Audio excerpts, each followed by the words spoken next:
ഒരു സ്ത്രീയെ സംബന്ധിച്ചിടത്തോളം അവരുടെ ലൈഫിൻ്റെ ഒരു നല്ലൊരു ശതമാനം ടൈം കളയുന്ന ഒരു പ്ലേസാണ് കിച്ചൺ. അപ്പോൾ കിച്ചണിനകത്തുള്ള സൗകര്യങ്ങളായിരിക്കണം അടുത്ത ഇമ്പോർട്ടൻ്റ് ആസ്പെക്ട്സ്. ഇന്നത്തെ കിച്ചൺ എന്ന് പറയുന്നത് elements of new generation products ആണ്. ഇപ്പം ഹാങ്ങിങ് ചെയ്യുന്ന സാധനങ്ങളായാലും ഒരു സെക്കൻഡ് വെച്ചിട്ട് പ്രസ് ചെയ്ത് കഴിഞ്ഞാൽ you will get back the whole materials into your hand.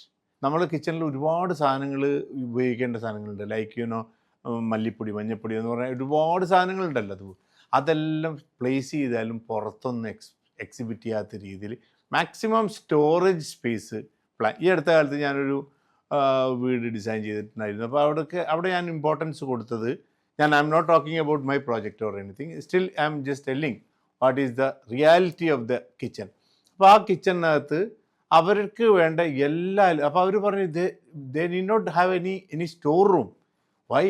Without breaking any of the walls, ഒരു വിധത്തിലും അതിനെ ഇല്ലായ്മ ചെയ്യാതെ അത് ഡിസൈൻ ചെയ്ത് കഴിഞ്ഞപ്പോൾ it was one of the best kitchen എന്ന് തന്നെ ഞാൻ പറയുള്ളൂ.